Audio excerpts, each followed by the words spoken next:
Hey guys, welcome to this week's Lush kitchen menu. I feel like I've been away from the camera for far too long, and I haven't actually been away at all.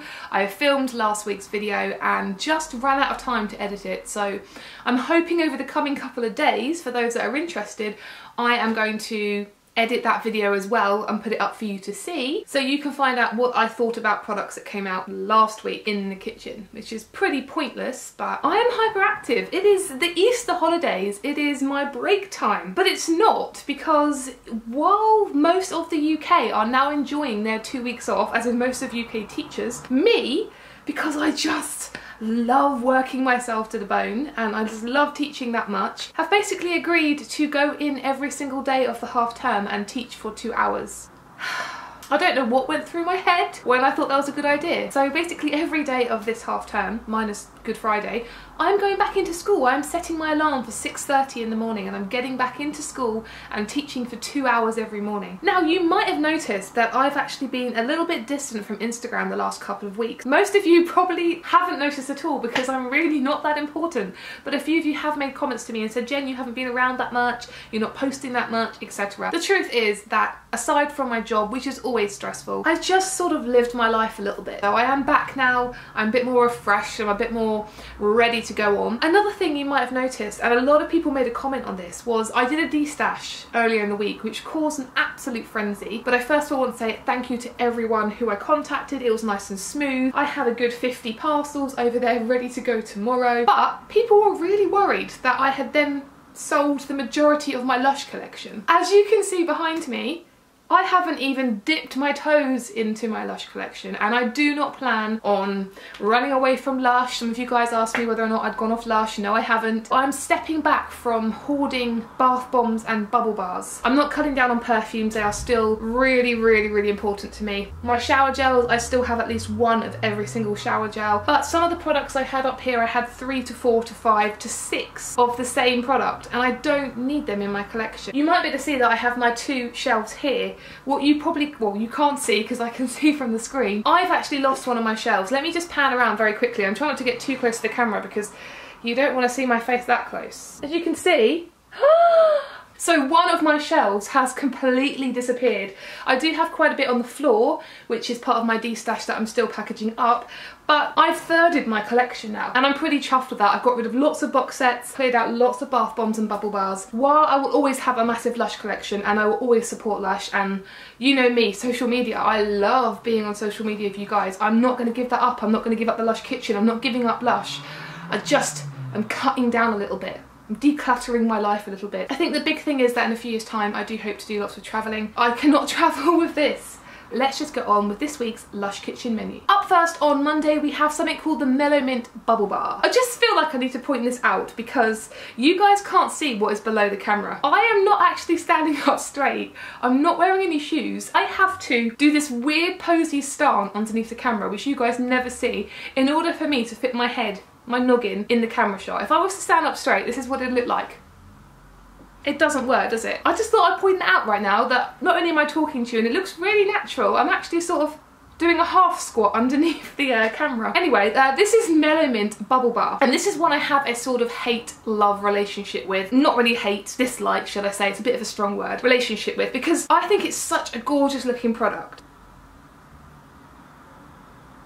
So the idea is that it looks like a slice of watermelon, or shall we say what a cartoon version of a slice of watermelon generally looks like. And when this product first came out, I thought it was going to smell like watermelon, and I'm sure every Lush fan watching this video right now will tell me, Jen, Lush do not do enough watermelon products, and that is true, but they have done a few and they've excelled in those, so I do hope that more watermelon products are coming out in the future. But this Melomint Bubble Bar doesn't smell anything like you'd expect. The name Melomint tells you what it smells like. This is packed with peppermint oil and spearmint oil, but it's not a straightforward mint smell because you also have a dosage of cypress oil in there, and this is what I have that dislike-like relationship with. I don't dislike this smell. I think in the bath the bubble bar works really well. The water isn't particularly great. You get like a sort of murky, dusky pink colour. The smell's not bad and it's prominent in the bath, so if you like this smell, you're going to like bathing in it. There's just something about this doesn't necessarily fully sit well with me, and I can't really put a finger on what it is. You can smell both of the mints there, but the cypress oil sort of cuts off that sharp tang that you normally get with mint smelling products. So you can smell the mint, but just when you're about to breathe in that refreshing spearmint and peppermint element, you lose it. And instead the cypress oil comes out, and the cypress oil is slightly resinous, a little bit grassy I suppose, slightly sweet. It just smells a bit, and I don't want to say it, but it smells a bit dirty, if that makes any sense. For those who've had this, do you know what I mean when I mean dirty? It smells like a spearmint that's fallen out of somebody's bag and rolled down a dirty hill, but a nice version of that, because that wouldn't be nice to bathe in. I like this product. It's nice and big enough to get a good 2 to 3 baths out of this. And the second product coming out on Monday is the Baby Face Solid Cleanser. Yet again, this product has come out a number of times over the last couple of months, and I never have one to show you because I don't own one, even though I love it very, very much, and I gave it a 5 out of 6. It's a solid facial cleanser. It doesn't look like a baby. It looks a bit creepy, as I said in my review, but it is so effective. Size wise, you're looking at something about this big, so when you get it you might be quite surprised to find that it's really small. Don't be put off by this. This will far outlast a 250g bottle of 9 to 5 cleanser. The great thing about Baby Face Solid Cleanser is it can be used for multiple things. You can use it as a cleanser, so the idea is that you put it in your hand and it begins to melt. It's a very quick melter, so be super careful when using this. Take a little bit, rub it on your face, and then use a cloth or cotton wool pads or something like that to just wipe your face dry or wipe your face clean, and it will take away any of the dirt that's built up in pores, any grease that's on your skin. I also use it, and I actually use it more as the second option than the first. I use it as a really rich, I had to put really in there an extra time because I forgot the word that was coming after, a really rich moisturiser. So I tend to put this on my face when I've got a good 20 to 30 minutes and just leave it, and it absorbs into the skin and it leaves your skin nice and radiant, nice and smooth, and it doesn't make you greasy. What I love about this product is it has so many rich butters and oils in there that does its job perfectly. The thing that sold it to me, avocado butter. It also has coconut oil, and I've now been obsessing over coconut oil the last week. I have been using it on all of my salads, on my face. So coconut oil is fantastic. It's really good at radiating your skin, and it's a natural rich source of so many good things for your skin. This Baby Face Cleanser also has tangerine oil, and it's the tangerine oil that not only helps to replenish your skin and to give you that radiance and to clear out those pores, but it also offers a really lovely fruity smell that goes alongside this cleanser. This is honestly a cleanser that I feel Lush should have as a permanent, because I know they are trying to move away from liquids of some versions of things, and this will be the perfect opportunity to move away. No, because then that means I'll discontinue 9 to 5. Take it all back, take it all back. No, Baby Face Cleanser would be my alternative cleanser, shall we say, if they were to bring it out permanently, but I would definitely recommend that one. The first product coming up on Tuesday is a brand new exclusive. It is Funny Face Fun. Nothing like a bit of alliteration to make a Lush product sound so much cooler. This is the Funny Face Fun, which I know so many of you are excited to get your hands on. This was a Lush Summit exclusive, and that is the reason why I have this bar here. And it smells delicious. When I first got this product, the first thing that came to my mind was, this smells like what I remember Keep It Fluffy smelling like. Now bear in mind the fact that I have not had very much experience with Keep It Fluffy. I was lucky enough to get myself a couple of Keep It Fluffy bath bombs a few years ago, but when I got them, they were well and truly past their best, so I can't really make a judgment on those. This bar was featured in one of the Lush areas where they were celebrating cinema, and in particular they were celebrating Audrey Hepburn in Funny Face, and this is where the inspiration behind this comes from in terms of the colours, turquoise, pink and yellow, and in terms of the stickers that you get with this to create your own funny face. I don't need to use that. I've got my funny face permanently on my face. It's my Halloween mask, it's my funny face, my tragedy from Shakespeare. All of those three wrapped into one right there in front of me. I've been blessed with that.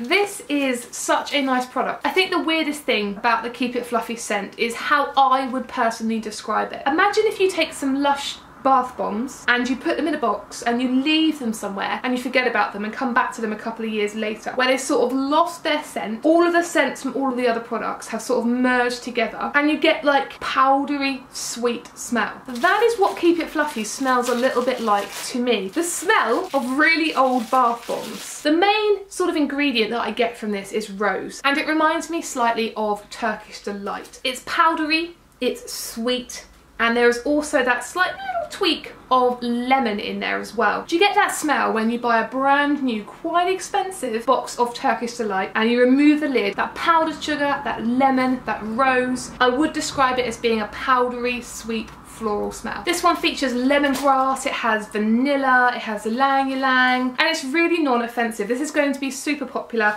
I don't think it'll be around for long. For those who've not used Fun before, there are so many ways that you can use Fun. It's so versatile. You can break a piece off from this. I would probably say about 1/6 of a bar, maybe 1/7 of a bar, and put it in a sieve or hold it underneath running water, and it will produce lots and lots of bubbles for your bath. I would say in terms of colour wise, it doesn't leave your bath water particularly colourful, so you might need to add in a bath bomb alongside this. You can use it in replacement of a shower gel, so break a tiny little bit off and lather it in some water. It will produce a foam and you can clean yourself as normal. You can use it as shampoo. I've not tried it with this one yet, but you can use a tiny little bit of shampoo. If you're going to use this in the bathroom, either make sure you pop it in an empty tub if you don't have one of these, or I would suggest that you perhaps only take a little bit into the bathroom. Also, coming up on Tuesday, the product I'm excited about, Keep It Fluffy Bath Bomb. Now this is a product I have been waiting for so long, and it's going to be popular. I just hope it's not going to be as popular as Kisskin, which I didn't get any of, which of course I'm not bitter about.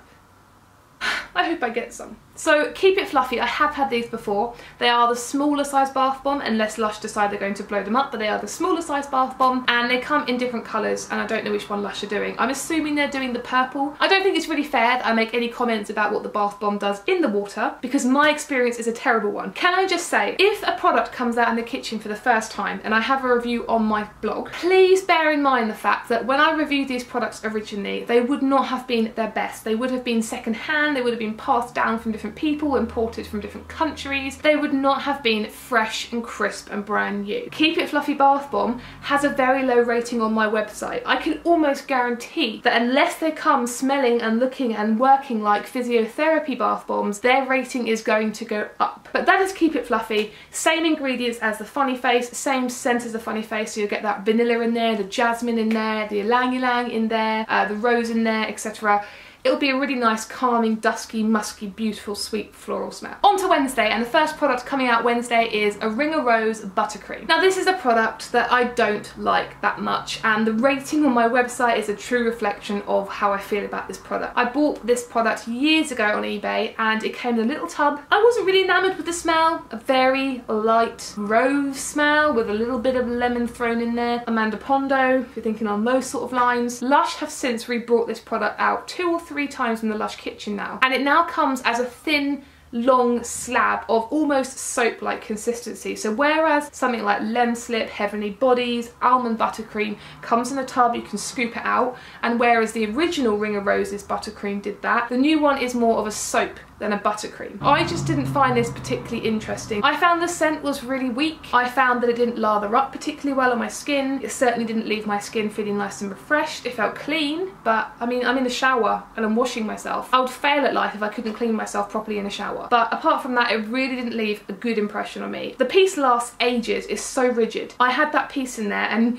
you just know when you want to use up a product, they are the products that last the longest, and I tried my best, and after 4 months I just realised it wasn't going to shrink that much and I had to get rid of it. So this piece of soap, buttercream, whatever you call it, will last an awful long time, which is good if you love it, but not so good like myself if you don't. It's not a particularly generous latherer, and one of the problems I had is after using it, I'd always have to use a shower gel to clean myself again, which then sort of deemed the product pointless. But it's quite nice as a hand soap, I will say. I think it'd be quite good for a hand soap. It's not one I've got a lot to say, because most of what I have to say is quite negative. Also coming up on Wednesday is Ice Blue Shampoo. You know me, I've sworn myself to the wonders of the solid shampoo and conditioner range. Maybe not so much conditioner, but we have avocado co-wash, that's all I need in my life. So unfortunately I'm phasing out the liquid ones, but there are 3 liquid ones that I have to have. Anti-Filtron, Wash Day Greens, and Ice Blue. And this is one that, although I haven't used a lot, as you can see,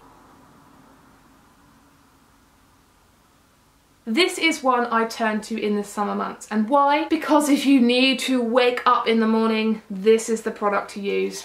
Doesn't matter if it's on your hair, it won't be on your hair for very long. This is so crisp and so refreshing and so invigorating for your scalp, for your senses, for every part of you. And I love it. And with the sun shining, I am going to be pulling out this bad boy and using it this week in the shower. So what does it have in it? It has spearmint oil, it has peppermint oil, and it has sea salt in it. And it is just wonderful. It's straightforward mint. This is like spearmint and peppermint, but again, it's lost a little bit of its sharp sting afterwards, which is great because you don't want something too minty. This is quite a thin shampoo. I can't really show you without pouring it out. As you can see, it's quite a thin shampoo. One of the good things about this shampoo is you don't need a lot at all, and you do get lovely, lovely, nice and refreshing, crisp, beautiful locks. I wouldn't say it's the most moisturising. This is for somebody with straight down normal hair, and there's nothing about me that's normal, so I shouldn't technically use this.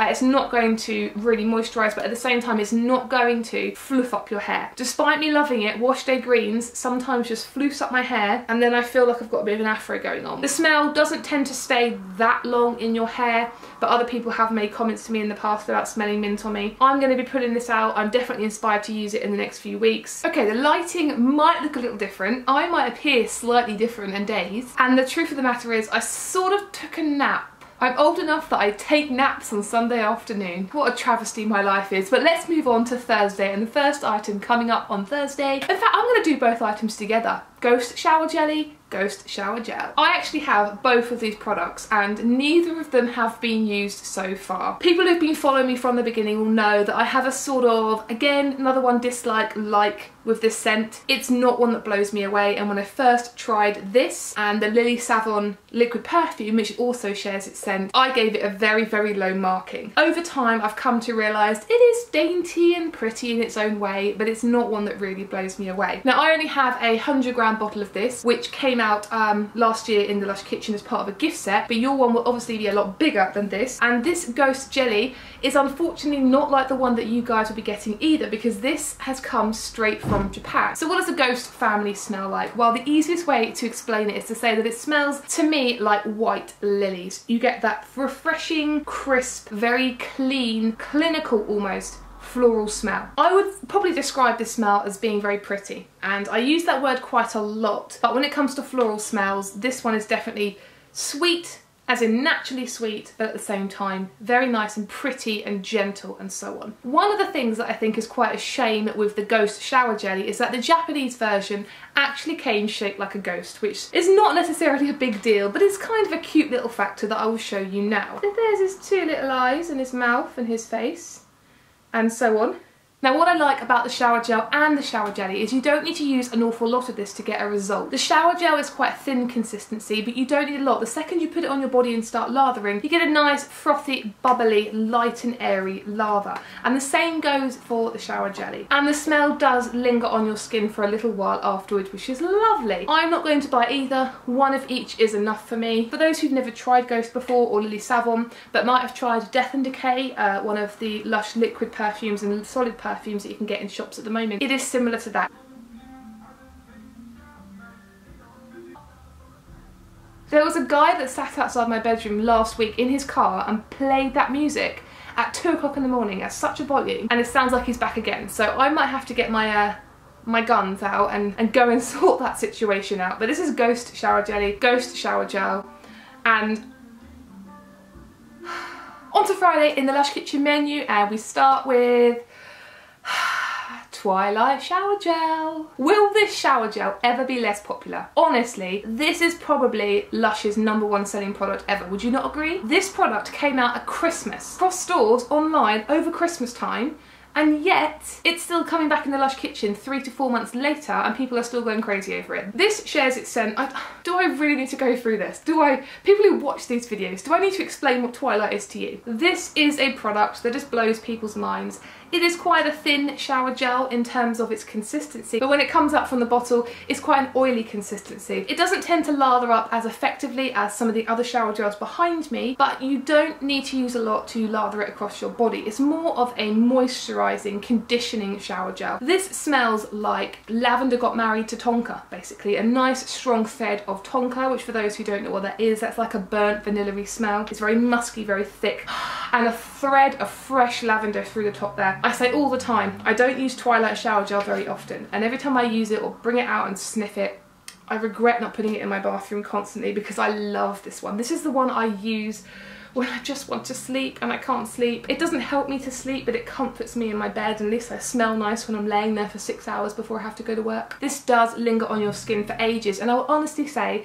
this works also really well as a shampoo. This one's got luster in it, but the new Twilight that has come out recently, the one at Christmas and the one I'm sure they're going to bring out next week, will not have any luster in it. I believe there are a lot of complaints about the luster left at the bottom. That's Twilight Shower Gel. Yes, it will sell out very, very quickly. If you haven't already tried this, I don't know where you've been, but hello, welcome to Lush, and make sure you get yourself one. And the final product coming out on Friday, Demon in the Shower Gel. Now this is the same scent as the Demon in the Dark soap, and actually this was called Demon in the Dark Shower Gel, but they changed it when it first came out in the Lush kitchen. Lovely, gorgeous green colour. This is a smell that doesn't sit well with me. A lot of smells this week don't sit well with me. The Ghost doesn't, the Melomint doesn't, this one doesn't. This one is an odd smell. This is a pairing of smells that I don't really think go, but they must go because this sells so well and people are in love with Demon in the Shower. The basic premise of this is mint and apple, and the interesting thing is you get the crispness of the mint come through. Straight away you can smell that mint, but straight away you can smell that crisp, fresh apple smell. This is one of those odd products that I think is a little bit contradictory of itself, as in the scents don't mix well together. It seems an odd pairing. I don't think it works. I don't know, it sells well. I should say a few positive things about it. Again, this one stays on your skin for ages. You don't need a lot in the shower. This one will lather up really well. It's moisturising, it's cleaning, it does its job. Top 3 products of this week. Funny face fun. I would definitely say keep it fluffy bath bomb. And I am going to say, how dare I say it, Twilight Shower Gel. So anyway, that is my Lush kitchen video for the week. I hope you've enjoyed it. I hope this is actually up on the internet. Have a fantastic start to the week if I don't speak to you soon. Take care.